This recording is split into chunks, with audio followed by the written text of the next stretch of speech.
Good afternoon, everybody. Great to see you here. Thanks so much for coming. Welcome to the Arthur Erickson Centennial Symposium. My name is Matthew Souls. I'm a full professor at UBC in the architecture program at the School of Architecture and Landscape Architecture, otherwise called SALA. I would like to begin by a land acknowledgement, a very important aspect of our presentation. The land on which we gather is the unceded and traditional territory of the Coast Salish people, including the territories of the Musqueam, Squamish, Stolo, and Tsleil-Waututh nations. Today's event is part of SALA's lecture series. So every year, every fall and every spring, we have an event series, a lecture series. So after today, there are 4 future events, and we're so excited that you're here. We spend a lot of time curating every year's event series. So we really encourage you to join us for the 4 events that happen after today. You can see that 3 of the 4 events in yellow are part of a kind of theme this fall on climate change. So, of course, I don't need to tell you the issue of climate change is pressing. Architecture and landscape architecture and urban design's role in tackling climate change is huge. So this is a series of 3 events that are really exploring cutting-edge ideas around design and climate change. The first one in that series is on October 1st here at Robson Square. It'll be in the main theater where Bridget Shim's lecture will be tonight. Pamela Conrad, a real innovator, is coming from Cambridge, Massachusetts. She teaches at Harvard. She has created a very innovative initiative that combines advocacy, education, and design to really change the world. So I think it's going to be a very inspiring, informative talk. Please come. To learn more about all of these events, you can scan this QR code and it'll bring you to the place where you can learn about them. You can sign up to SALA's e-blast. We send out information. We do it 1 email a week or every 2 weeks, depending on the time of the year. And you can keep up with all the exciting things that are happening at SALA. Okay? So let's move on today. So some brief words. Sorry if it's a little repetitive for those of you who were here in the morning. I'll try to get through it as quickly as possible. So today's symposium is a collaborative effort between the Arthur Erickson Foundation and SALA.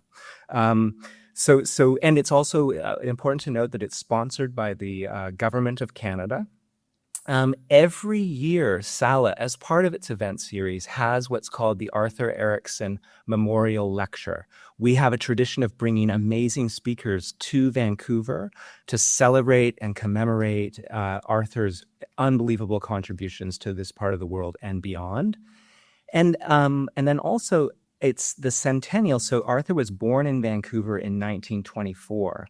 The foundation has been doing a tremendous amount of activities since around March 2024 to commemorate the centennial of his birth.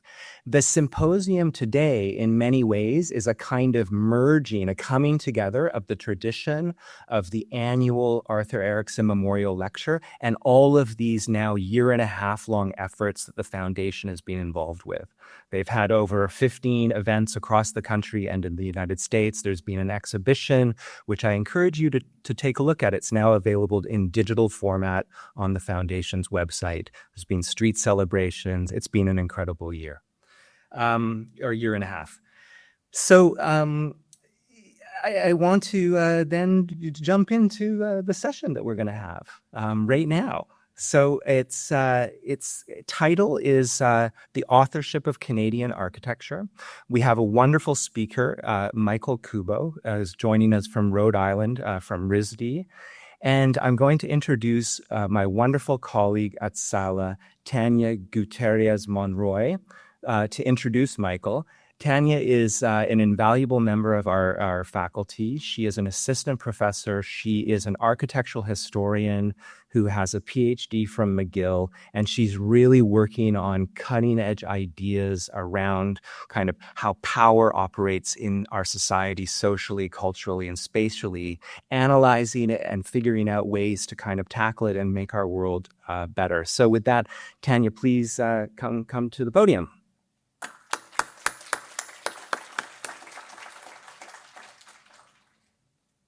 Thanks, Matthew. Hello, everyone. I am very pleased to introduce Dr. Michael Kubo. Dr. Kubo is an associate professor of architecture at RISD, the Rhode Island School of Design in the USA, in Providence, Rhode Island, USA. His work spans the fields of architectural history and theory, architectural design, publishing, and curation. He holds an MArch from Harvard and a PhD from MIT, where his dissertation focused on the rise and international extension of the Architectural Corporation after 1945. Before moving to RISD, he was an associate professor at the University of Houston, where he also served as the best mentor that my postdoctoral research could have. His curatorial projects have been exhibited in Boston, at the Art Institute of Chicago, and at the Heinz Architecture Center at the Carnegie Museum in Pittsburgh. These exhibitions and the books that followed have been recognized by Document and the Boston Preservation Alliance and featured in the New York Review of Books, the New York Times, the Architect's Newspaper, the Boston Globe, and the Metropolis. Dr. Kubo's research tests a new approach to writing about architectural practice. In contrast to more traditional forms of scholarship, his work emphasizes the important role of collaboration through a close archival analysis of the Architects Collaborative, or TAC, the well-known collaboration of 8 architects, including Walter Gropius, founded in 1945. Though on the surface, one could understand his interest as a monographic study of a single firm, this belies its most important contribution. It is, at its heart, a challenge to the received stories of corporate or collaborative practices as lesser than the myth of sole author designers. The idea of authorship and what that means is really at the core of his work. Dr. Kubo's next book, The Idea of Anonymity, tells this story. In other published work, he has analyzed diagrams of influence across American architectural practice, including TAC, but going back all the way to Thomas Jefferson and forward to SOM. Dr. Kubo always demonstrates a sophisticated interpretation of architectural mediation as he triangulates between the reception of TAC in the architectural press, TAC's own statements about how they worked, and architectural historians' analyses based on both these sets of messages. Dr. Kubo is also active in the area of editorial and curatorial work. Central to this are his scholarly insights on the reception of architectural practice. His body of work as a curator shows a refined attention to questions of authorship, collaboration, influence, and media. The 2014 exhibition and 2019 book, Imagining the Modern Architecture and Urbanism of the Pittsburgh Renaissance, which Kubo co-edited with Chris Grimley and Rami El-Samahi, recasts the history of urban renewal in Pittsburgh through both the more anonymous buildings that shaped the city during that period and by revisiting previous exhibitions from that time that proclaimed the city's bold, modern future. His co-edited volume, Futures of the Architectural Exhibitions, with Reto Geiser, addresses key challenges to the traditional model of a monographic architectural exhibition. His co-authored introduction traces the history of architectural exhibitions to argue that, far from being neutral or objective, or from being unidirectional propaganda, they are important sites for architectural discourse and knowledge production. The 2009 exhibition and 2015 book he co-authored with Chris Grimley and Mark Pasnick, Heroic, Concrete Architecture and the New Boston, reassess the history of brutalist concrete buildings from the 1960s and 70s, including projects by TAC as well as Marcel Breuer, Le Corbusier, I.M. Pei, Henry Cobb, Paul Rudolph, and Joseph Louis Sert. Dr. Kubo's expertise spans topics of direct relevance to the legacy of Arthur Erickson and allows him to situate Erickson's work through the lens of its historical and global context, the mediated image of the firm, and the meaning of authorship in architectural practice in the post-war decades. We are very pleased to have Dr. Kubo here today and excited for what he's about to share with us. Please join me in welcoming. Thank you. I mean, it's been a real pleasure to be here. I'm coming here, as Tanya's intro, an exceedingly generous intro suggested. I'm coming here as an outsider in sort of my view. It's my first time in Vancouver. I spent a wonderful day yesterday with Tanya and with Sarah Stevens at the Museum of Anthropology and at Simon Fraser University, and it's been really a wonderful opportunity for me to come and to meet all of you, to really invest myself a little bit in Erickson's work and the story of Erickson's practice in relation to, as Tanya outlined, some of the broader currents of global modernism, especially in the second half of the 20th century, office practices, especially collaborative and corporate practices. And, you know, my goal here is to paint a little bit of a picture of Erickson in that global context, and really to ask a series of questions that have come up for me in thinking about Erickson's work in relation to his contemporaries, in relation to both some of the firms that sort of came before him, and firms that were operating in some of the same contexts, and to ask questions about notions of authorship, of signature, you know, production versus collaboration, questions of representation, of promotion of the work, and of the reputation and legacy of Arthur Erickson's work both then and now. And I should say at the outset, so thank you absolutely for everybody who has invited me here. I want to thank Matthew and Rana, thanks to Sarah and Tanya, thanks to UBC SALA and to the Arthur Erickson Foundation for giving me this opportunity to really kind of think through this work, hopefully now with all of you in a kind of extended way. So I want to start with, you know, the reason why we're all here in some sense, with the reputation sort of by acclamation of Erickson as, you know, Canada's most famous architect, Canada's greatest architect, or Canada's, you know, most prominent architect, both nationally and internationally. And to just kind of start there as, you know, the thing that immediately interested me in terms of questions of authorship, of the reception of the work.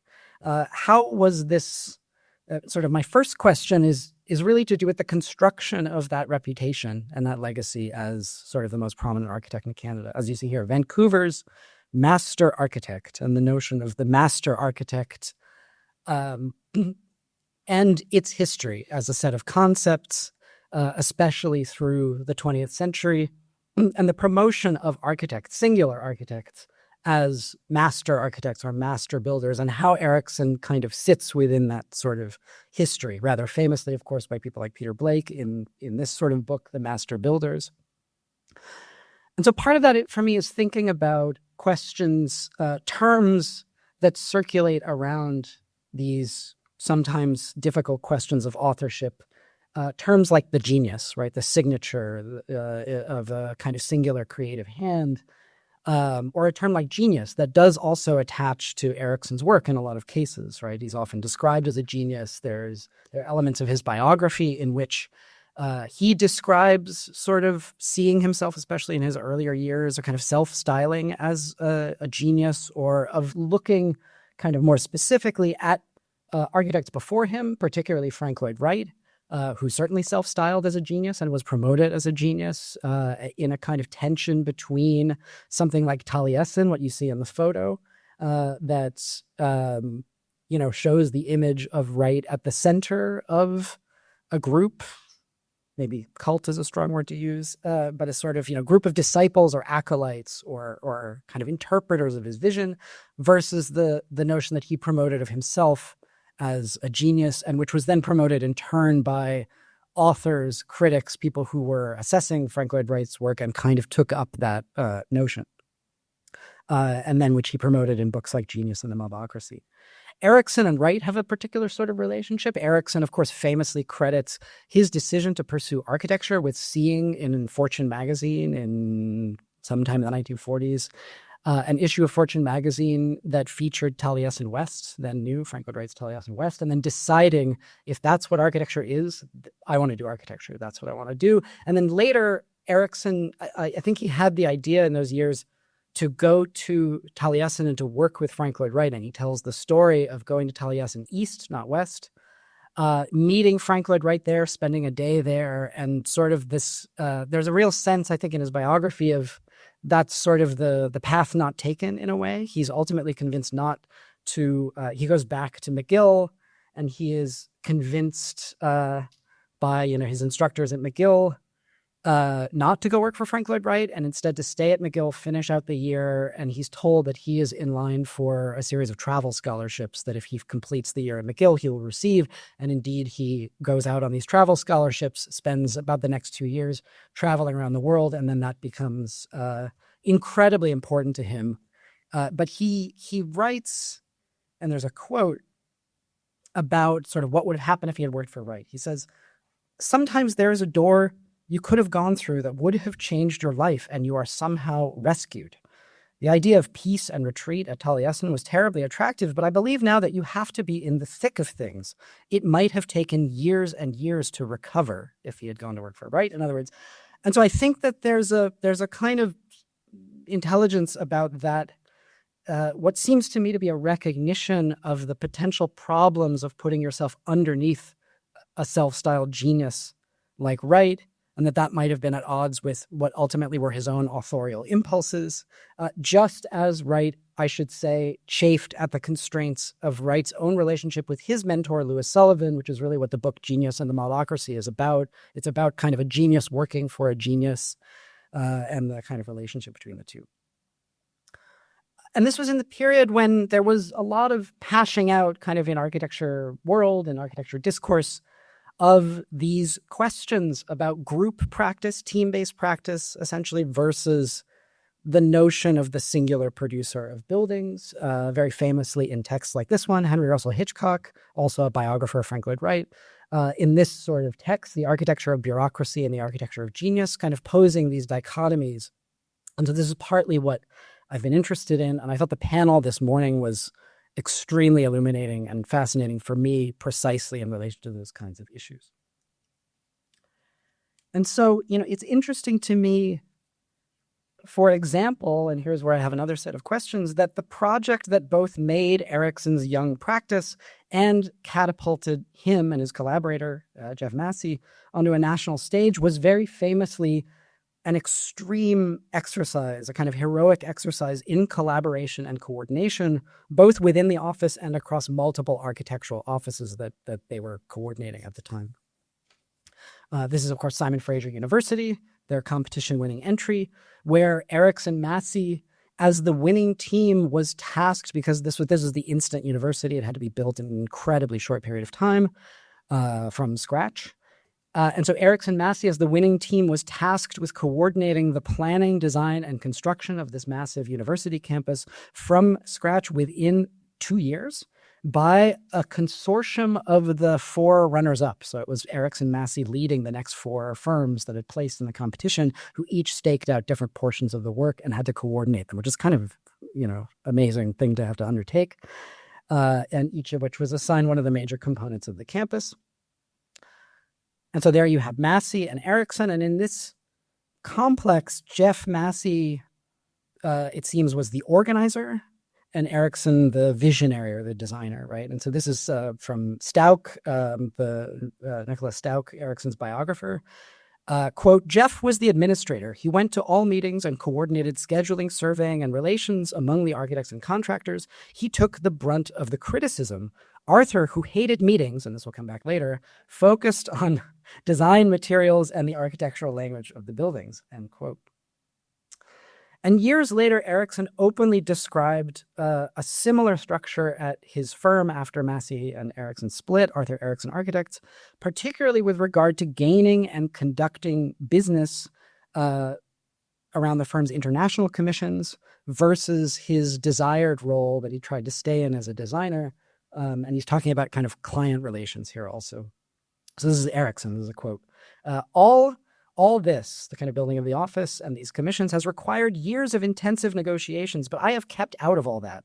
I don't want to go to meetings, and I have no involvement until we start designing. I hardly know who works for me. It is a great disadvantage to a client, I suppose, that I'm not running the office or deciding who's employed, but each office has to be effective as a team. And this was trust was raised in the morning panel. My offices consult me on projects as much as possible, and I'm involved in all the design. That's what I enjoy. That's why I'm in it. That's why I'm hired. That's why clients want to hire him, is because of his design ability. And so there's a tension here, I think, between the image of Erickson as a singular author and, let's say, a perceived utility of that image, especially in gaining commissions, through this notion, and the collaborative nature of the office that's already been described. For his part, Erickson acknowledged this tension, and I think this is a typical kind of reciprocal relation in, for example, the Architects Collaborative with Walter Gropius versus the collaborative nature of the firm. And in other cases where there's often a very well-known singular person at the head of a larger group of people, where sort of each acknowledges the other in some fashion. So this is Erickson again. Quote, even before I set up my own firm, this is the introduction to his 1988 book. Even before I set up my own firm, I was perhaps too independent, too jealous of my design prerogatives. Those who are skeptical that one man could produce this body of work can take satisfaction in the back of the book, along with those who want to know how an architect really works. There you will find a list of project credits. Without the determination, sound instincts, and solid talents of these colleagues, my ideas would have all remained feeble sketches. But at the same time, Stauch in his biography quotes Eva in describing the office as consisting of, quote, 100 underlings who keep up the appearance that Erickson does it all, end quote. Right? So there's a kind of back and forth. This gets us, I think, into the complex subject of Erickson's claims of authorship over particular projects of the office, and conversely of his apparent habit of disowning certain projects, taking his name or his firm's name off of them, renouncing authorship, in other words, over commissions that were not realized according to Erickson's designs, or over which his office did not have sufficient control in their execution at later design stages. This is the case, for example, with the Al Sawaber housing development in Kuwait, to which I will return at the end of the talk in a lot more detail. Okay, Canada's master architect. So one project, I think very significantly, for which Erickson does not do that, does not renounce authorship, but actually claims it for something that's ultimately realized by other architects, is this one, the Canadian Pavilion at Expo 67 in Montreal, where Erickson, all the way through, claims authorship over the initial design scheme, which then was sort of modified and then ultimately realized by others, but for which he feels it's important to kind of stake a claim over the ownership. Unlike other projects where the reverse takes place. And I think that that's significant in a way that it speaks to the primacy of this kind of commission in Canada at Expo 67 in Montreal for a then still young practice, kind of not, growing, let's say, practice with ambitions to more, in staking out a name for themselves, essentially. And specifically a name for themselves as part of the notion of Canadian architecture and Canadian identity. And so this is kind of what I want to dwell on in the second part of this, which is the relationship of these notions, of the notion of Canada, or sort of Canadian architecture, to this construction of the image of Erickson as a master architect. And so to quote from this Time magazine profile from 1972, the author wrote, Arthur Erickson has been showered with more acclaim and awards than any other Canadian architect before him.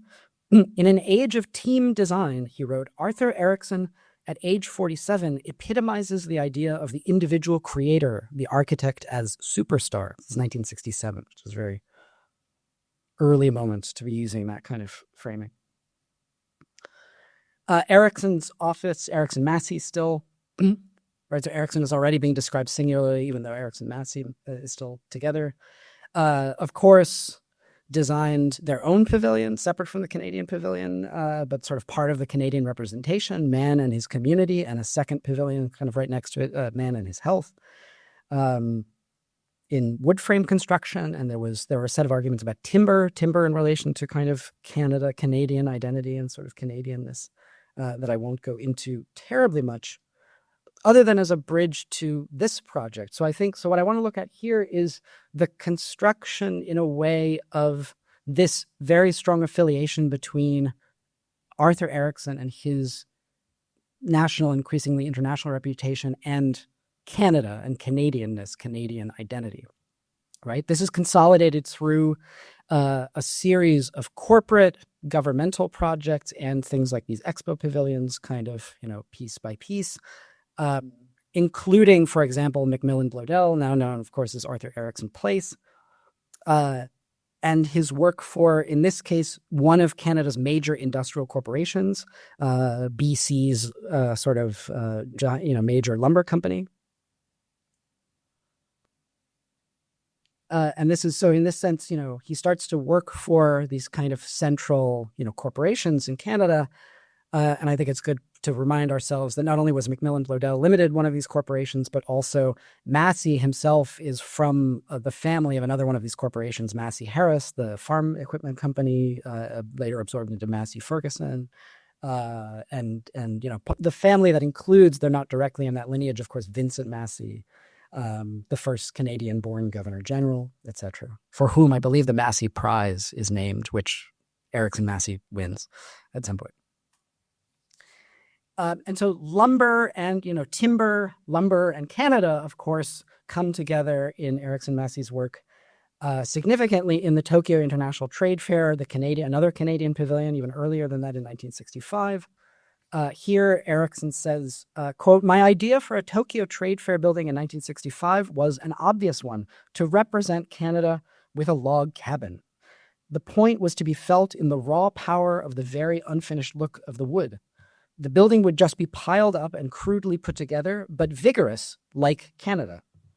And so it's interesting to me that, Macmillan Bloedel on its face doesn't seem, although it is for this major lumber company, would not seem to be kind of about expressing the material of this company as, in relation to sort of a notion of its stature in Canada in any significant way. Rather, it takes on very much the techniques and kind of expression of an office building and the construction of a kind of good office environment. Erickson referred to this as his Doric building, uncompromising in its simplicity. He wrote about it as completely countering the impermanent jerry-built aspect of the modern office building, epitomized by hung ceilings and flexible partitioning on the inside and the curtain wall on the outside. He didn't like the kind of flimsiness and sort of multi-layered nature of this. And so with this building, he says, "We turned our backs on new technology and we went to the oldest and most traditional of techniques, the solid load-bearing wall with minimum openings cut into it."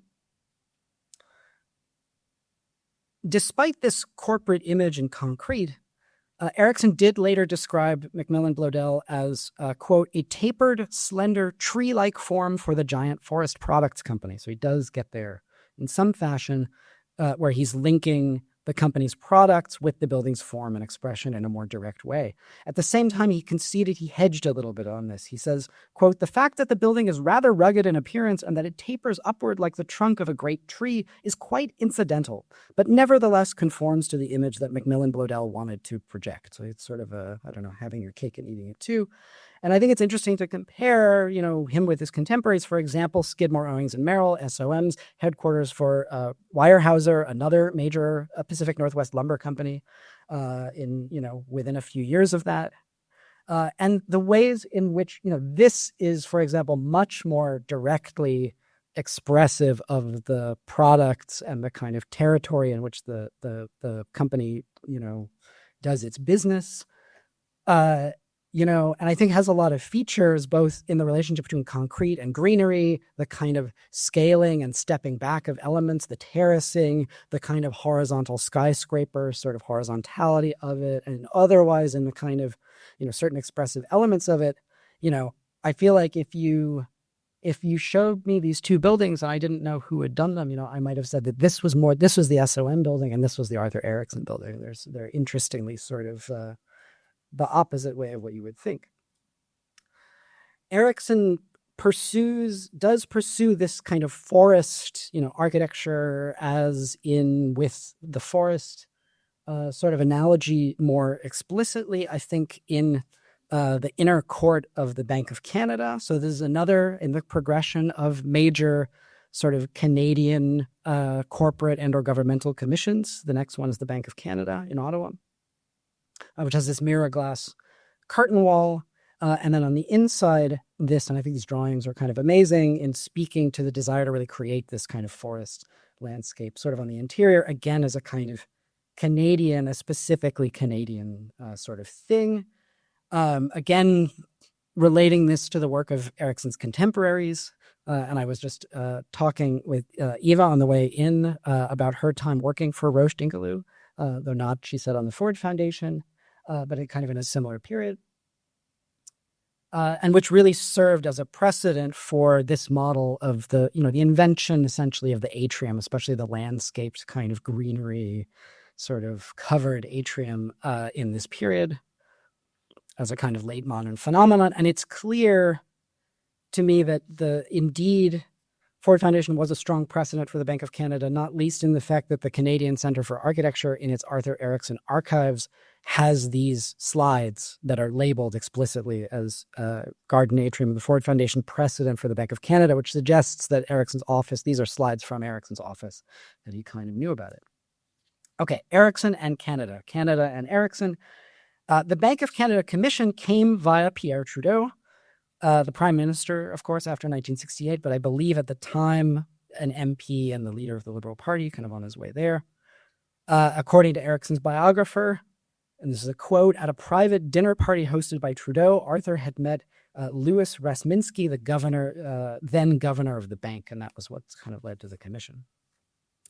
Erickson and Trudeau, of course, were famously close and had a decades-long friendship. This is the two of them touring the Museum of Anthropology in 1976.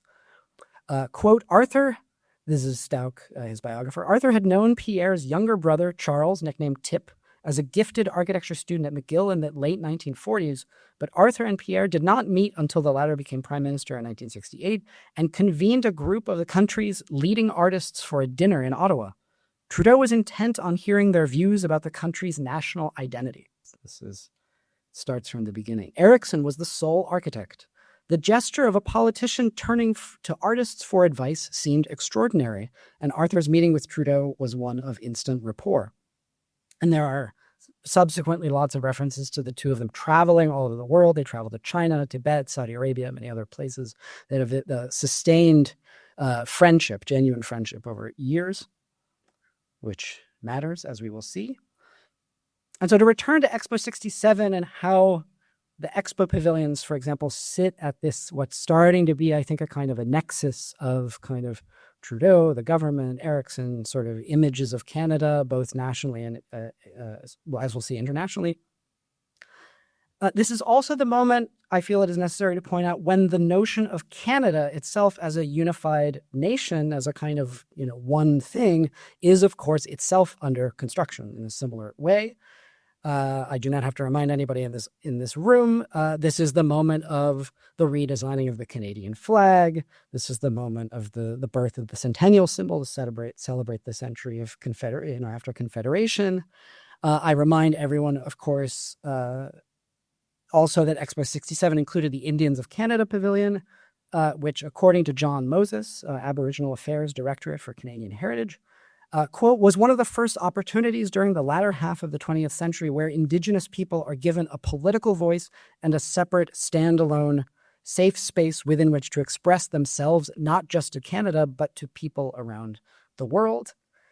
And, this is also the moment, of course, in relation to Trudeau, and Chrétien, very famously, this is the moment of the white paper, the statement of the Government of Canada on Indian policy, which is expressly the controversy, the huge controversy over this and the responses, for example, the Unjust Society by Harold Cardinal, among other responses, the Red Paper.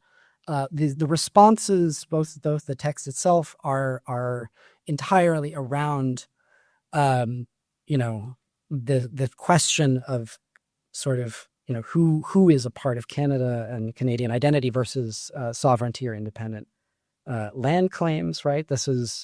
I won't summarize the white paper here, other than to say that the whole issue was assimilation, right? Proposing to end the Indian Act and assimilate First Nations members as Canadian citizens, but by the same token, depriving them of any of their claims to independent sovereignty or land or reparative claims or other special rights, which First Nations had fought to gain through amendments to the Indian Act over the previous century.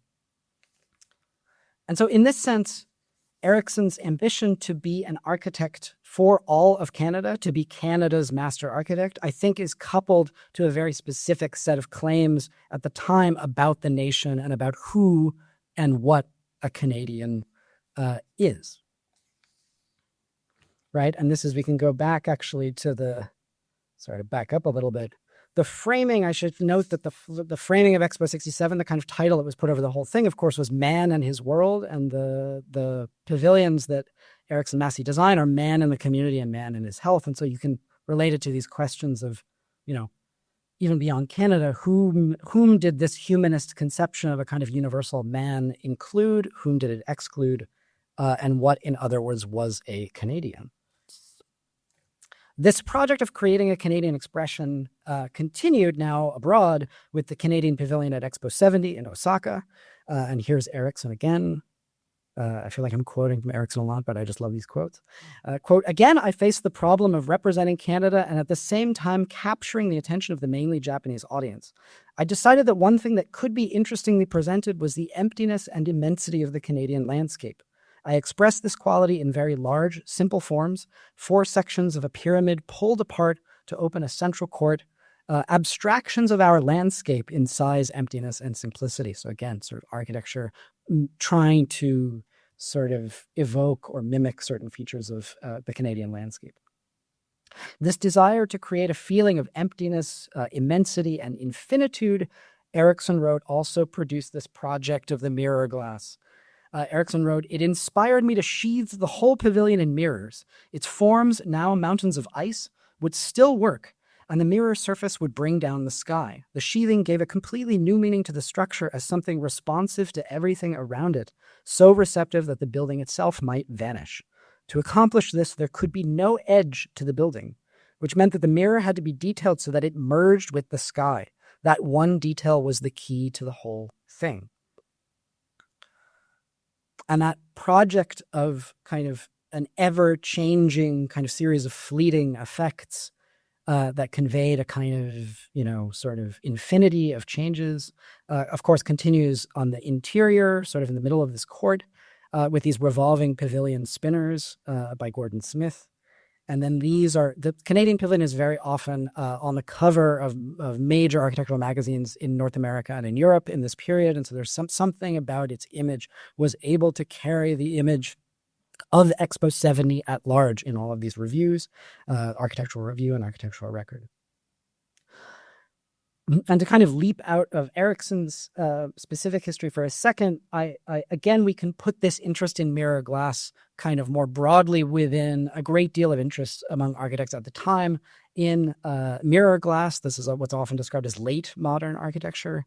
That's summarized in things like this. This is the Museum of Modern Art, MoMA, in New York in 1979, in their exhibition and catalog, Transformations in Modern Architecture, where they have a section on glass skins, on the kind of fetishizing of interest in mirror glass skins. And sure enough, as you would expect, Erickson's both Expo 70 and Thompson Hall are part of that kind of menagerie of examples at the time. And this, I had to throw this in after seeing this building yesterday, kind of fleetingly from the cab. I just thought, here's a building in Vancouver for the kind of same vintage in mirror glass. But that was featured in one of these ads for all of these increasingly elaborate techniques of mirror glass curtain walls in this period. Yeah.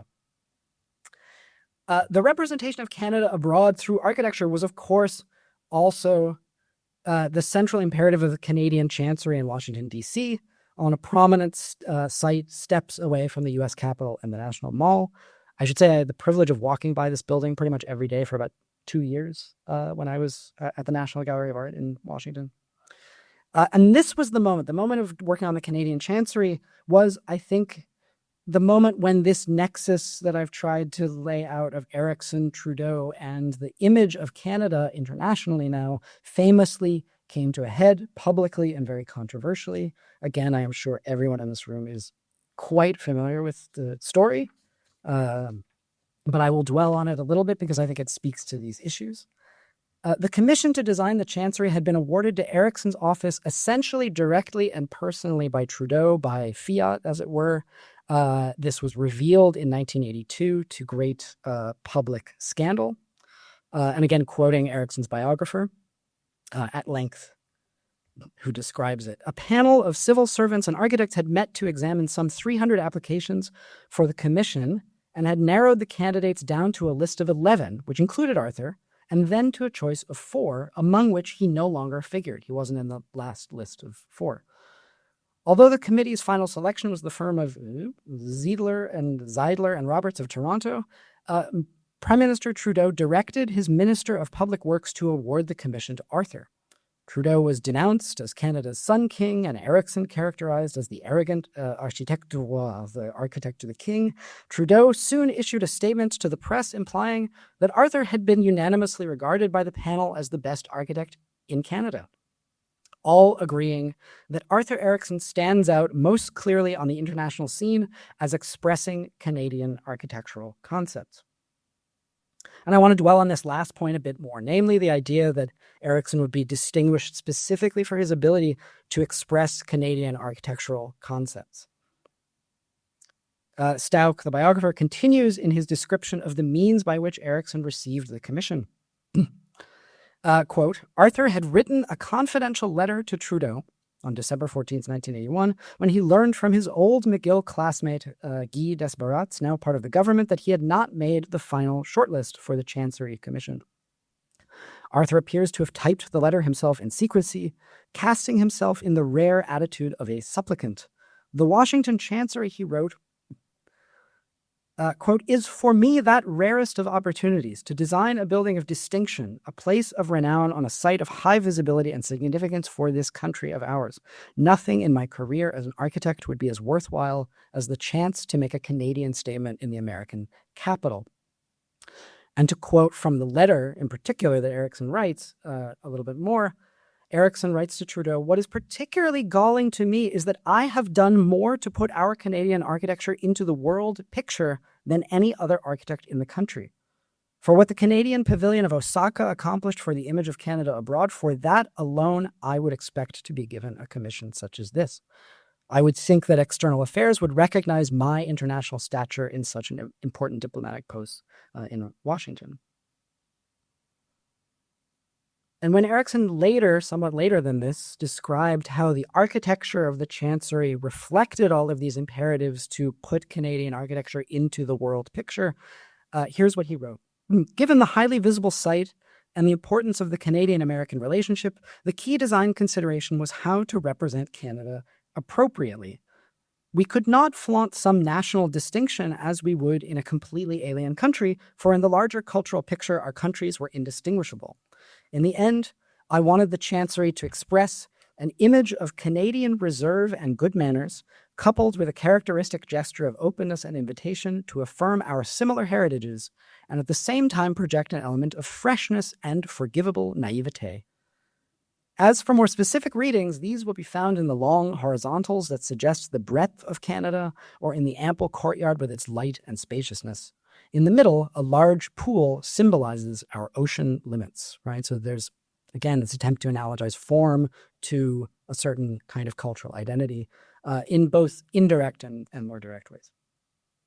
I want to close this section with an addendum of sorts, I think, in Erickson's joint competition project with Kenzo Tange for a Canadian embassy in Tokyo, midway through the years that the Chancery work was going on in DC. In this case, and I'm going to quote Erickson again, the Chancery roof garden, so I should say Kenzo Tange is responsible for the tower, Erickson is responsible for the kind of sloped part of the Chancery itself. He writes, the Chancery roof garden, a sloping plain of maples, visually extends a small public park. I had always been interested in how the Japanese mind separated the realm of nature from that of man, the better to counterpoint them. I thought that using plants in an architectural way would challenge traditional conventions in Tokyo and be a marked demonstration of Canada's presence. I could give all the offices a pleasant prospect and at the same time figuratively carry the garden up onto the roof for a particular Canadian identity. And so I think the Chancery in DC, the Embassy project unbuilt in Tokyo, and this one, the $1 billion kind of 5 square block California Plaza project in Los Angeles. This was the project that brought Arthur Erickson Architects to start a branch office in LA.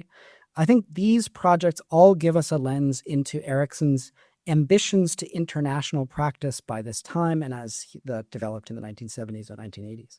With regard to the LA office, Erickson wrote in this period that, quote, an American base offered 2 solid advantages. First, it could fight the dim ghost that shadows wide recognition of any American professional, South or North, who is not a resident of the United States.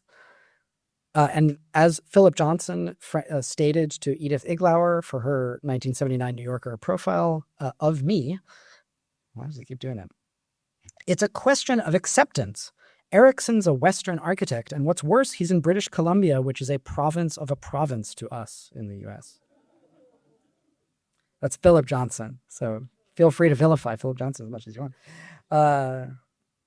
And I should say also that it was this presence in LA and the LA office, of course, in California Plaza, that played a major role in the bankruptcy and eventual demise of Erickson's office, as everyone here knows quite well, and I will not dwell on it in any way other than to mention the ways that the bankruptcy story, I think, is also in some ways related to Erickson's national and international reputation in a few ways. First, there is, as part of the kind of trying to save Erickson from bankruptcy, a series of kind of financial elites and kind of large corporate and other investors in Canada formed the Arthur Erickson Capital Group in 1988, specifically to kind of save, the hero of Canadian architecture from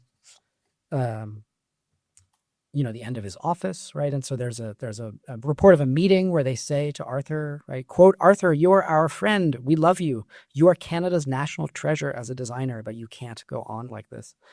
And then there's also a story of Erickson's attorney, Richard Gordon, whom he had brought in to kind of put the firm on a sound financial footing, but in the meantime it left and was also suing Erickson, was quoted as saying of Erickson, he's a very self-destructive man.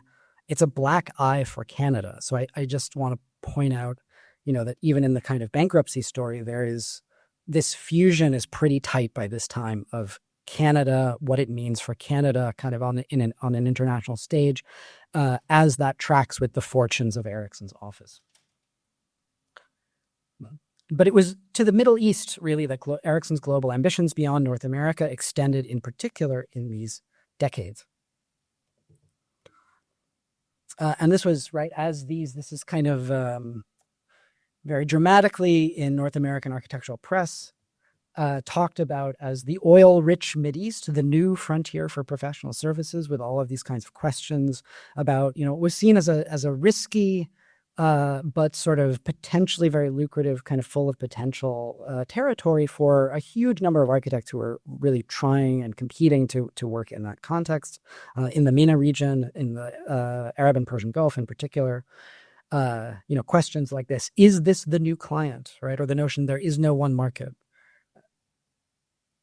And these are some more images of, there was a huge amount of press, and I've written at length about this elsewhere, about, things like this. You can extend this from America to North America, North American designers in Arabia, and a series of offices like TAC, already mentioned, the employees of which I should note were called tacos, or TAC office members are called tacos, working very heavily, had a branch office in Kuwait, executing projects all over the Middle East, as were firms like Skidmore, Owings & Merrill, SOM, some of which you see here, Just the Towers, among a great many projects, firms like CRS, Caldwell, Rowlett Scott, generally corporate, quite large practices at the time. And it was in this market that Erickson's office was kind of seeking to compete and sort of, stake a foothold. Erickson's work in the MENA region is, at the very least, often under discussed among his body of work, if not obscured or dismissed entirely. This work, for example, does not appear at all in Olsberg and Castro's critical works. It just doesn't appear. There's not mention of any of the Middle East work. And it only bears a passing appearance, for example, in Iglauer's Seven Stones, where the projects in the Middle East are invoked mainly as examples of unrealized schemes and kind of as pretext for Erickson's bitterness. I mean, he only has a few quotes that are like quite bitter in a way that doesn't really, he never says anything to that effect otherwise about the failures of some of these commissions or the fact that they were unbuilt or the difficulties working with clients in the Middle East. The work is given a full chapter in Stauck's biography of Erickson, but, and I think this is all too typical among the histories of most of these Western architecture firms who are working heavily in the Middle East in this period, like TAC or SOM, the Middle Eastern work is relegated here, I think, to an essentially tragic position as a kind of harbinger of overreach or of folly and sort of eventual financial ruin and demise for these Western firms, many of whom, so the story goes, were lured by never realized promises of riches to be gained, as globally famous architects working in newly oil-rich countries. And so you can see in Stauck's book, this is just how the Middle East chapter appears, halfway between celebrity and bankruptcy, right? Celebrity, the Middle East, bankruptcy. Even though this was not, and Stauck acknowledges it in the book, this was not really a primary reason for the demise of Erickson's office in any sense, but it kind of somehow in the narrative, one might get that impression. This dismissal or inattention is very different, I think, from how Erickson himself described his firm's work in the Middle East in this period. The only monograph on Erickson's work to give dedicated attention to these projects is the one written by Erickson himself. This is The Architecture of Arthur Erickson, particularly the second edition from 1988, which devotes one of its 4 sections fully to describing the work in the MENA region and in the Middle East, specifically at length. This is the section titled Counterpoint, Other Ways of Seeing. This work was often also promoted in office brochures produced by Arthur Erickson architects like this one. In this case, in the case of this office brochure, for example, the Middle Eastern work is given its own section. The rest of the office brochure is organized by building type, essentially. So, I don't know, hospitals, housing, cultural commissions, etc. The only part of the office brochure that's organized by geography is this one for Middle East projects. So you could tell that they were really advertising and trying to gain commissions, essentially, in the region. But it's an extensive body of work, so much so that in 1999, the Canadian Architecture Collection at McGill produced this a book basically chronicling the quantity of material in the CAC collection, the JV CAC collections. I think, and David can correct me if I'm wrong, I think there are 24 projects in total, something like that. But, it's an extensive archive, and the archive is at the CAC and is worth examining. And so I want to go to Erickson's own description in this counterpoint chapter of his monograph, vis-a-vis the reasons why a lot of these North American and European and other increasingly large architecture firms were working competitively in this context. I want to dwell a little bit on what Erickson says about his reasons for being there. This is the beginning of the section. Quote, "The reasons that a foreign developer or public corporation might have for hiring a North American architect are not the same as what I might have for responding. The client may be attracted by North American leadership in design or command of modern building techniques, or he may want some one thing an architect has done for him. Published projects become specialty advertisements, and the client in effect might be seeking merely a prosaic offhand variation on an architect's Western building. For myself, on the other hand, while the opportunity to work abroad is undeniably a call to my inherently restless nature, given that foreign commissions are scarce, grueling to serve and financially extremely risky, how can they be rational business choices? The deeper appeal lies in the match of creative wits with an utterly different physical and cultural environment." And so, he says essentially he's there, this is right, he's pursued his muse through these contexts, that he's there because of what it means for him to have to think very differently about work. But at the same time, he was not blind to the potential economic benefits. And elsewhere in the text, he says, opening up a new field of prospects in the Middle East fit well with a business strategy that grew out of my experience with Canada's regional economies. When it was busy in the West, it was slack in the East, and vice versa. The only way I could guarantee a steady flow of sustaining projects was by having an office in each. And this was, again, very, very common for firms like TAC or SOM or CRS. And so I think there were authorial and business interests that were kind of bound together in a reciprocal loop for Erickson. The entry point for Erickson's office in Kuwait and Saudi Arabia was through Erickson's travels to the Middle East, first as a student, then with his partner, and later with Pierre Trudeau.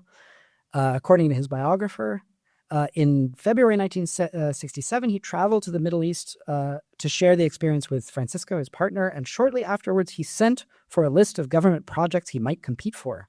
Before the year was out, he had submitted a proposal for the university city of Riyadh in Saudi Arabia.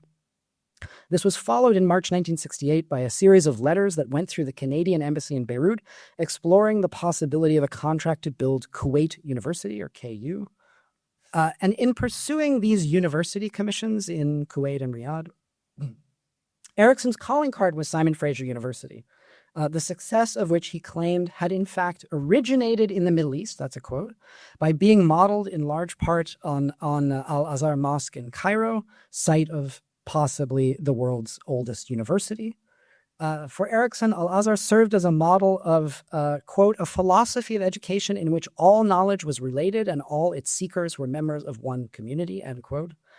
And Al-Azhar had figured even earlier already in Erickson's thesis as an architecture student at McGill, which was focused on university architecture.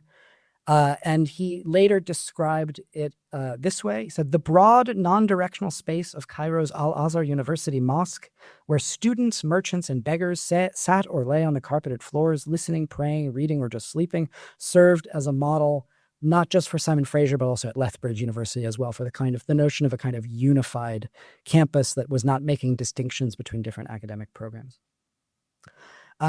Kuwait University never happens, nor does the university in Riyadh, but he proposes two others. Later, King Abdulaziz University in Jeddah and the Islamic University of Medina at Al-Madina in Saudi Arabia. Like other architects who sought to practice in the MENA region in this period, Erickson developed his own kind of generalized universal theory, quite a personal theory of Arab architecture, that tended to subsume differences among its many different geographies or caliphates, time periods, etc., which was quite unlike, I should say, the nuanced chronological and contextual theory of the Western architectural tradition that he had sought to develop during his travels as a student, where he kind of goes in reverse chronological order from the Levant to the Mediterranean and to Northern Europe, specifically in that order. And so in Erickson's conception, all Arab architecture, kind of full stop, was based on an abstract language of pure form and geometry, and on an architecture of solid walls as the essential structure of the Middle East, as defenses against the desert and as creators of privacy, particularly in dwellings. Structures that did not conform with this theory, even a canonical Islamic masterwork like the Alhambra, he regarded as luxurious and decadent because in this case, its exterior did not highlight essential forms like the square, the octagon, and the circle. And I think you can see in Erickson's later work here some of this theory kind of being actuated. These cultural and regional theories would inform the work of Erickson's office in one of the primary territories in the Middle East for the work of foreign architects in this period by the end of the 1970s. This is in Iraq and specifically in Baghdad under Saddam Hussein in this period, 1979 to 1983. Here, Erickson formed part of a second boom of North American and European architects gaining major international commissions in Baghdad and elsewhere. In Iraq, this is Erickson's project, which we'll see in a moment, is a redevelopment, this Abu Nawas Conservation Development Project, but it's in the context of many other major redevelopment projects. For example, this is Khulafa Street. This is TAC, this is the Architects Collaborative spearheading this. Arab, Test, lots of other firms that are staking out, pretty large portions of the city that are being given these commissions, redevelopment commissions by the government.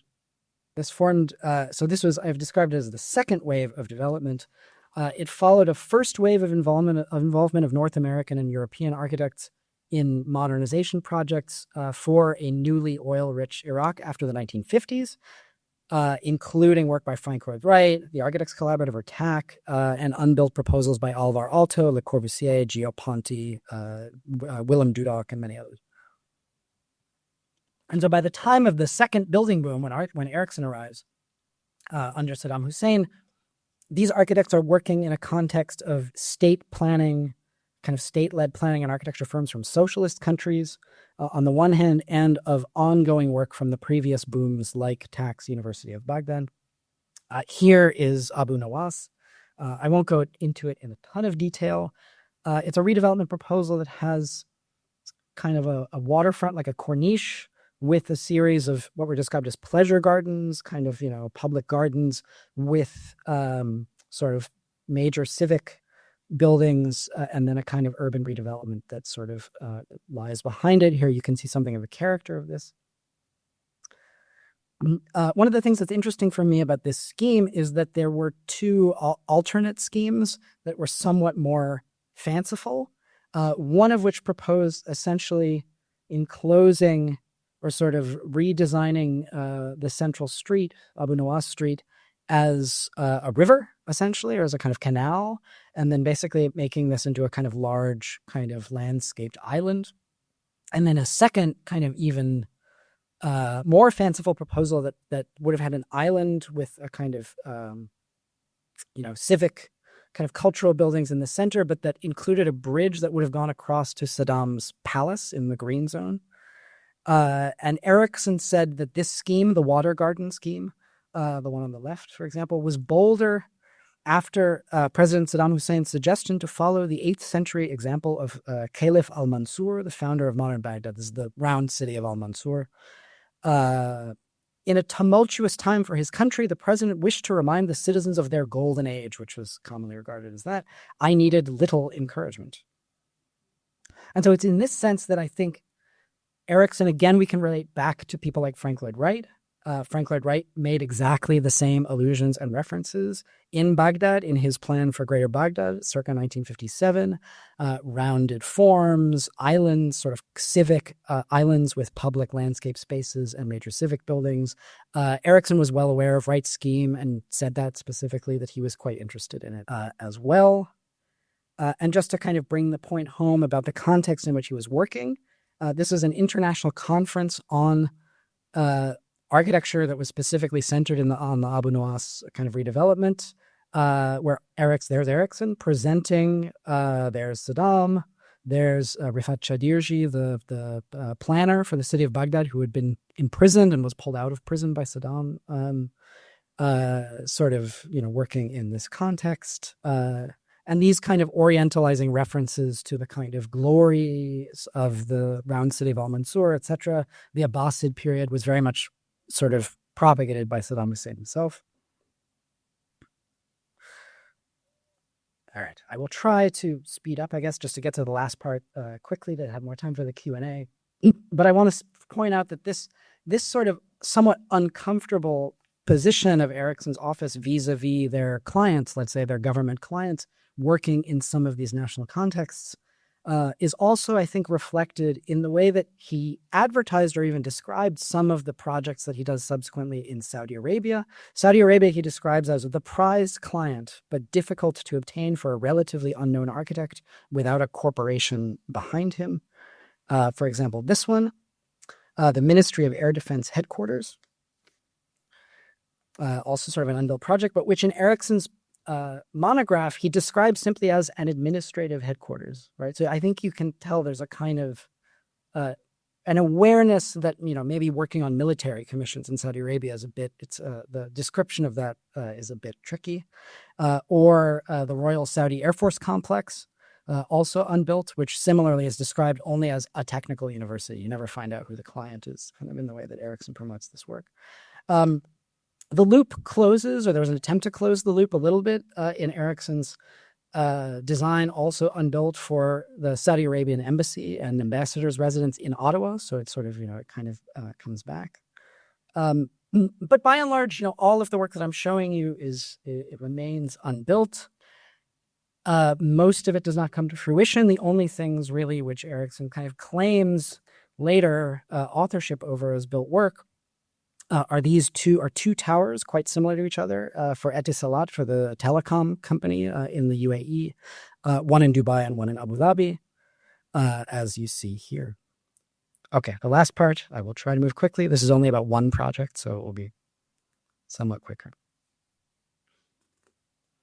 Okay, so to return in this context to Kuwait and to the project I showed you way back at the beginning, the Al-Sawaber project, which was Erickson's first actual commission in the Middle East. According to Erickson, the Sawaber project was an important break for us and led to even larger urban projects in Kuwait and Baghdad, which was indeed the case, even though none of them were built. This was, again, Kuwait was the context of, like Iraq, a country that was newly wealthy based on petroleum and petroleum exports, and which dedicated a huge percentage of this new income to modernization projects, in addition to infrastructural projects, to urban planning, architecture. Generally, foreign architects were invited in to radically reshape. In this case, Kuwait City. Kuwait City, the old town, what you see in the lower left and the kind of top part of this master plan by Minoprio, Spenceley, and McFarlane, the same master planners of Baghdad in a couple of years prior in its kind of modernization schemes, essentially kind of demolished and evacuated kind of large portions of the old town in favor of the construction of these ring roads around which Kuwaiti citizens were subsidized to build basically villas, kind of large kind of housing estates for themselves. And this is something of what the old town kind of looked like at the outset of something which turns into, again, a kind of, in a way, the major building boom in the Middle East for a certain period of time in one city, at least in Kuwait City, and which involved a huge number of foreign architects, so much so that you get, and this is typical, this is one of many articles, this kind of reportage from outside, in this case in Middle East construction, of Kuwait City as a showplace for the world's architectural prima donnas. And so this is the context in which Erickson is also trying to build in Kuwait. This is Jorn Utzon. This is John Donington, who's a British architect. Architects from all over, including very significantly the Architects Collaborative and SOM and others. And I want to point here, again, to go back to the Trudeau, Erickson, and the kind of, Canada abroad sort of nexus. There, in seeking this work or seeking a presence in Kuwait, there were reciprocal relations between Erickson's self-promotion and business and the promotion of Canadian interests abroad in this competitive market context. And so I think you could argue in some sense that Erickson and his practice by this time had themselves become key Canadian export products. Erickson's image, in some sense, was a Canadian export product. In other words, advertisements of Canadian design and industry and of Canada's modernity, certainly in architectural terms, that could be promoted to other governments and to foreign clients. These export products, in turn, could pave the way for new markets and trade relationships for Canadian businesses, and they encourage sympathetic exchanges in Canada's foreign relations. And I do not have the quote here, very sadly for me, but there's Erickson, when he's going to Kuwait, for example, he writes a letter back to Trudeau where he's essentially advocating for Canada to expand its international relations and commerce with Kuwait from state to state, both as a way of kind of helping Erickson out. But he says basically to Trudeau, Kuwait is a very good place for Canada to do business, and therefore you should kind of encourage these relationships. So I think the exchanges go in both directions, in other words. It's not just kind of asking the government for favors. To talk about the Sawaber project a little bit, and then, I will be at the close. The project that was the sort of charge that was given to Erickson was essentially to design a housing complex that would bring newly wealthy Kuwaitis, kind of Kuwaitis of means or elite Kuwaiti citizens, back to the city center rather than sort of villa expansion out in the periphery, and to make denser kind of housing appealing to sort of upper-class Kuwaitis. This was one of a number of experiments, similarly, with new housing types that would be attractive to kind of elite Kuwaitis in this period, including Tak Suqa Wataniya, kind of nearby. This is the project that resulted on quite a large site that had been sort of fallow, and in which Erickson proposed a landscape that would go over an existing cemetery and then a series of these kind of quasi-megastructural housing blocks that were essentially, he described them as stacked villas, essentially. Each one, as we'll see, they were quite luxurious. That would be sort of in these terraced stacks that would be back to back in order to create a shaded kind of public thoroughfare with a series of community functions that would be both within each one of these spines and then in the spaces between them with these kind of covered winter garden type things, quite dramatic. This is Erickson's rendering on the Erickson office rendering on the left of what that was intended to produce. And with windows oriented for privacy, sort of respecting the precedence of these dwellings as essentially private types. And in this, of course, this kind of A-frame, sort of quasi-megastructural A-frame, of course, had lots of precedents that Erickson, I think, was drawing on. Kenzo Tange, his sort of famous project for Boston Harbor, done while he was teaching at MIT with MIT students in 1952. Contemporaneous examples like the Golden Mile complex in Singapore that was also sort of meant to be a prototype for larger kind of megastructural expansive ambitions for Singapore. But then, of course, closer to hand for Erickson, precedents like Safdie's Habitat 67, especially the first scheme, the original scheme, not even beyond what was built, that was very much in line with this. And Erickson extended the prototype or the attempt later past Al Sawaber in the Medina Hotel project in Saudi Arabia, where it's kind of simplified and the top part of the units kind of touch to create like a kind of full megastructure kind of in miniature. As I said, this was the target market for this were upper class, basically Kuwaitis, who were being given subsidies or supported quite generously by the state, still are, if you're a citizen. And so they were, the typical apartment size, for example, was for a typical, what he decided or writes in the report as a typical Kuwaiti family size of 2 adults, 3 children, and a maid, who are all living in this kind of situation. So they're quite big. You can see from the rendering, I mean, they're very luxurious, right? So it was meant to kind of provide an entirely new image for this sort of housing. Okay, so what happened to Al Sawaber? So this is Erickson's description. In the Middle East, much is projected, much less realized. For all the creative energy I've invested, only a temporary structure in Saudi Arabia and a single tall building, that's the Etisalat building in one of them in the UAE, have so far seen the bright light of the desert day. Right. And so he writes about Sawaber as kind of, again, one of these lamented unbuilt projects. It is similarly described or noted in the CAC archive, the kind of description of the project you see at the bottom in the comments. The project was not executed.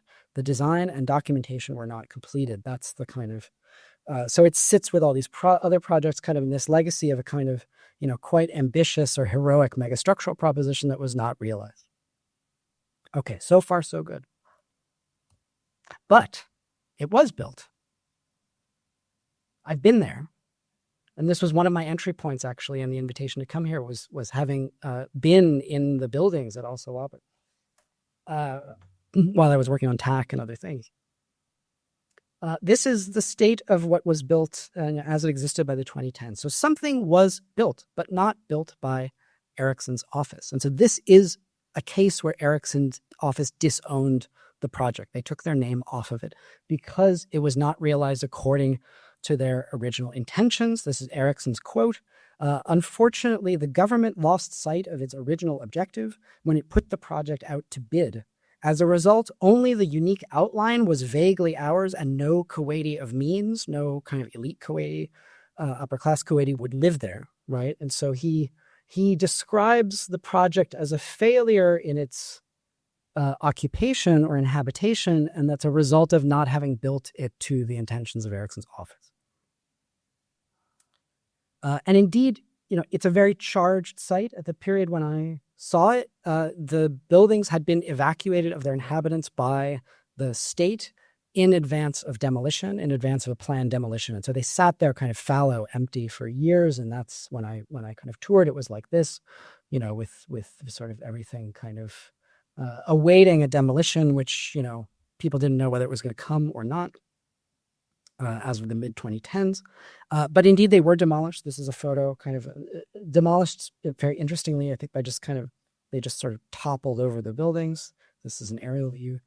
In a way that was commemorated, for example, by artist Dana Rashid on the demolition of Al Sawaber, kind of, I love this image.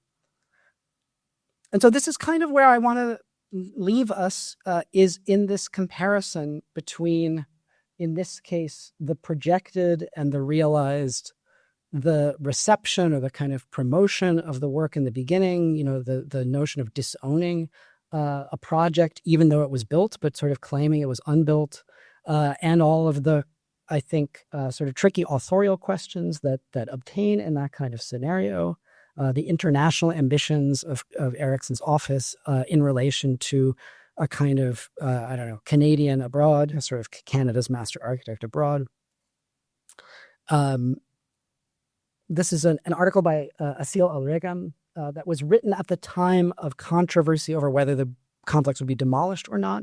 The buildings were still standing at that point, that argued, as you see here, that it was the Al Sawaber project was not a design failure in her history of it.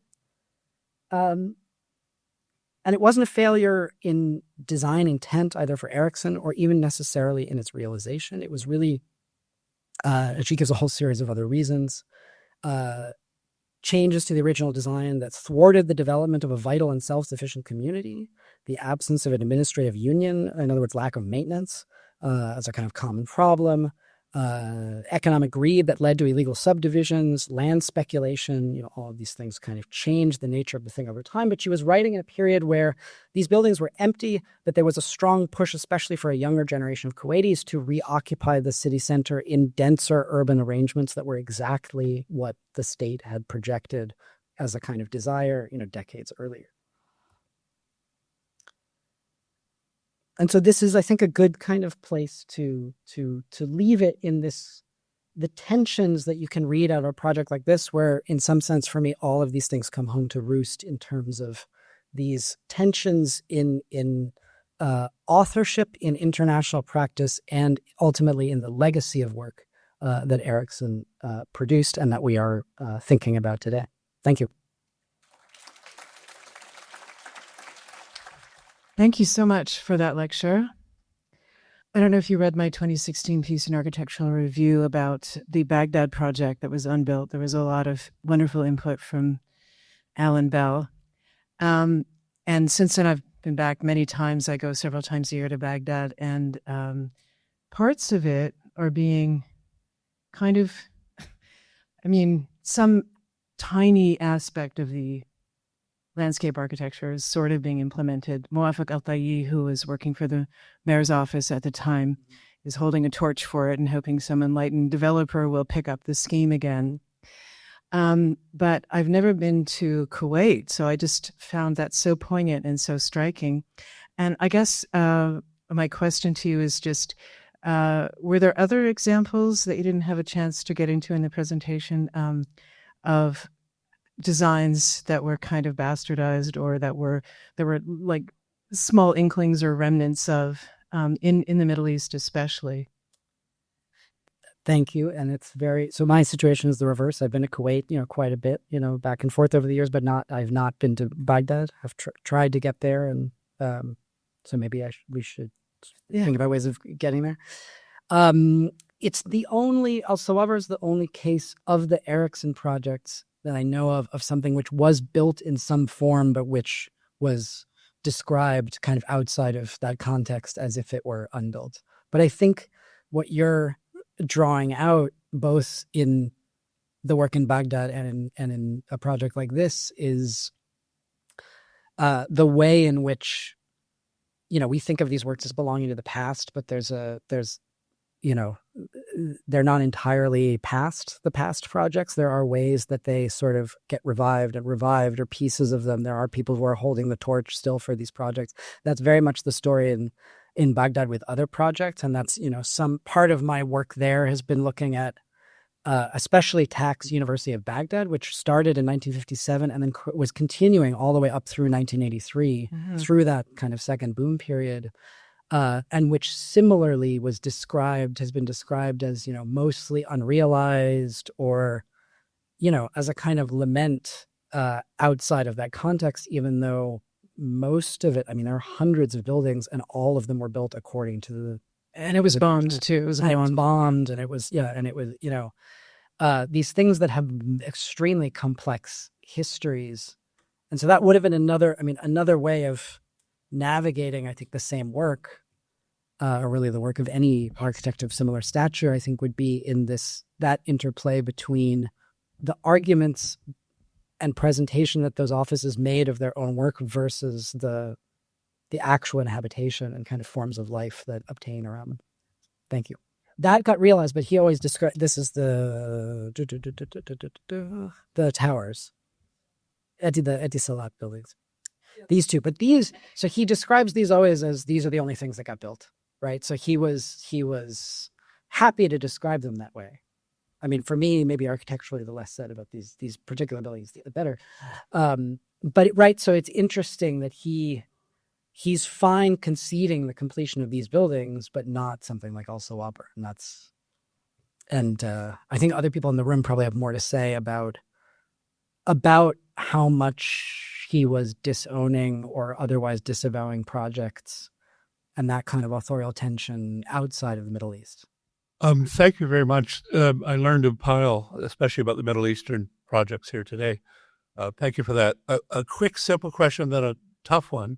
The simple question is, when I was in Kuwait for a Aga Khan seminar, I was taken to the Ministry of Petroleum Tower, and everyone on the tour, locals, attributed it to Arthur Erickson. You do not mention it. Is it an Erickson tower or not? I can speak to that because I was very much involved in both the Ministry of Petroleum Tower in Kuwait and the Sawaber and Ebn Was that you just seen. So the Ministry of Petroleum is now at the McGill Center, where they hold Arthur's Middle East work, one of his three archives. It's now there, but was added to the collection beyond when the publication that you showed was done. So, but yeah, it's an interesting case. It was done in association with a Kuwait firm, and do you know the Kuwait firm left the Erickson name off the Arabic of the construction sign on the property. The Erickson name was there in English, and certainly it was an Erickson concept for absolutely sure. And later stages of work were done in the local firms. So that would be it. So that would be a second. Example of it. Do you know which Kuwaiti firm was it? Pace or KEO or SSH, or which Kuwaiti firm was it that they were? Oh, it's a firm called, it goes by its initials, SSH, so it's Al Mazouk and Abihana. So it was one of the three big firms in Kuwait. Right. And Arthur's bankruptcy happened, the process of 20 years from when we were shortlisted to when the building actually was ready for occupancy.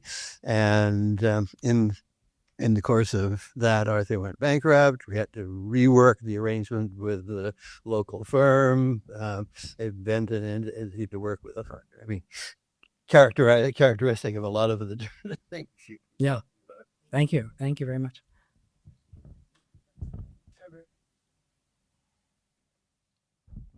Here's my main question. I realize this is a draft, and a hurried and compressed draft at that. There's two halves of the talk about the Canadian work, which are presented more or less as a successful confluence of national identity and an architect's ambitions, more or less. Well, presented as in terms of Erickson's interest in describing them as confluence. Whereas he had long-term interests, et cetera, in Arab Islamic architecture. The second half is much more problematic. In other words, it didn't happen. So you have It worked kind of in Canada and much less so in the Middle East. I think there's a kind of juncture in your talk that didn't work. I'd like to give you a chance to poke around for a minute. You said almost nothing about the Canadian Chancery in Washington, despite walking by it daily. You know the design rules, the Fine Arts Commission, all the things that make things happen in D.C., but you gave us no critical opinion about whether it's the glory of the nationalist Erickson or some horrible mistake put on him by his hosts in Washington. So could you clarify that a bit? Yeah, no, you're right to detect I had material in the talk and I decided to take it out that would have, partly because I wanted to spend time talking about other things, but that was about the let's say complex reception or evaluation of this project, right? And there are people who are very, people like Philip Johnson who are very positive, but it's partly because, there are many other talks, let's say, that I thought about giving, but sort of didn't. For example, having been a co-author of a book about concrete architecture, which we call heroic, but is more commonly understood as brutalist, right? I've not talked about concrete. I've not talked about concrete in relation with landscape. I have not talked about Cornelia Hahn Oberlander and the collaboration with Oberlander's practice. But I've also I've not wanted to talk in this sequence of things about style and especially the claims around Erickson's work vis-a-vis, let's say, modernism and postmodernism, right? And the Chancery, and I think the complex reception around it and the adjudications of its success or lack of success perceived in both cases really would get you straight into that zone, right? That it's kind of, Erickson has lots of quotes and things where he is on record as sort of having his misgivings about a lot of what sort of went under the rubric of postmodernist discourse, right? He talks about the Portland building entering the competition and sort of knowing that he was probably going to lose because that was what was current, and he didn't really, he sort of tried to engage with those things and didn't. But, there are many obvious ways in which the Chancery is his moment of engagement, let's say. And, obviously things like this kind of false colonnade in the center that doesn't really support anything, and the sense of kind of illusions or sort of jokes almost, the sense of messiness or kind of fussiness of the interior, all of these, the gazebo and these other kind of volumes, and the difficulty, as you kind of mentioned, of dealing with the very heavy constraints that were given to his office in terms of, right, as you see, and that's why these images are here. The site was essentially proscribed in it. The height was delimited sort of by the neighboring buildings. It had to fill all the kind of corners and the sides, and that's somewhat sort of what generates this sort of flying kind of, this kind of frame inside of which is all this kind of stuff that's it's a bit sort of, it's certainly regarded by a lot of people as, in the write-ups of it immediately afterwards, as kind of overwrought and fussy. But because, I had a kind of through line that I wanted to stick to, which was really about Erickson's claims, other claims, and things that really were about this kind of increasing affiliation, let's say, between notions of Canada, Canadianness, Canadian identity, and Erickson's practice as they kind of moved with each other, that it became most interesting to me to see what arguments were being made in that regard around this project, rather than kind of evaluating it architecturally. But, yeah. Thank you.